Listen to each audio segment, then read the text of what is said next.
Hi, everybody, and welcome to this week's edition of 3 Minute Thursday. My name is Paul Dawes. I am the Climate and Culture Coordinator at Movavi High School, and it's my pleasure to be here and talk with you today. Today, I want to talk about the kids' table. This is the last week before Thanksgiving break. We will take next Thursday off and spend that with our families. But I want to talk about Thanksgiving, my favorite holiday of the year, for two reasons. Number one, I am always, focused on gratitude and wanting to be really grateful for what I have. And I always challenge folks who watch these and who listen to me to remember to be thankful for what we have and to practice gratitude on a daily basis. And Thanksgiving is literally a day set aside for gratitude. So that is reason number one. And reason number two is going to shock you, I'm sure. But oh my gosh, the food. I love the food so much. And I'm super excited that all four of us in our house will be together this year and have a chance to celebrate together and be thankful together. But I want to talk about the kids' table because when I was a kid growing up, we would always have Thanksgiving dinner at my grandmother's house in Baltimore. It was on, I don't even remember the road now, but it was a row house in Baltimore. We would go and there would be a parade that kind of kicked off the Christmas season every year, and that Santa would be at the end, very much like A Christmas Story for all of my fellow Ralphie friends. But after the parade, we would eat dinner, and it would be, the usual suspects will always be there as far as what's on the table.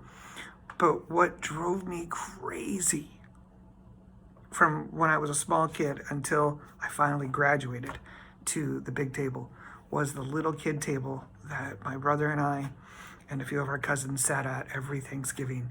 And we would strain our ears to try and catch what was being talked about at the adult table. And it really frustrated me. And it wasn't until just a few years ago that I realized why it frustrated me. And it comes back to what we do. And as educators, as students, as student leaders, I think I know adults have a tendency to put kids at the kids' table and basically tell them, look, we'll hear from you when you're old enough. We'll hear from you when you have enough life experience. We'll hear from you when we think what you have to say is valuable.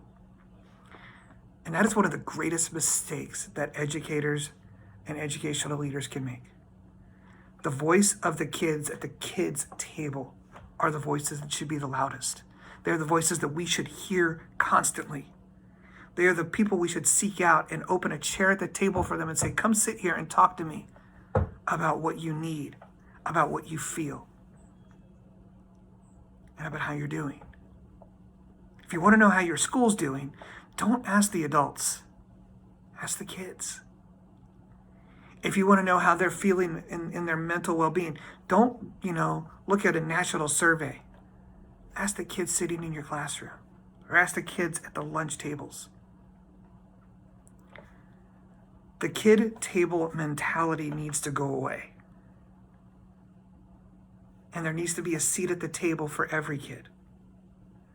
Regardless of their involvement in the school, regardless of what they like to do, whether they are an athlete or they are a member of the band or they are in the drama program or they're a skater or they're a quote-unquote punk or whatever you want to call every kid that we label, because God knows we label kids. Your table needs to be big enough that there's a seat for every kid. So that's your challenge. It's time to get a bigger table, y'all. Happy Thanksgiving, friends. I am forever grateful for all of you, for the inspiration you are in my life. And go get that table. Make sure it's a big one. Peace.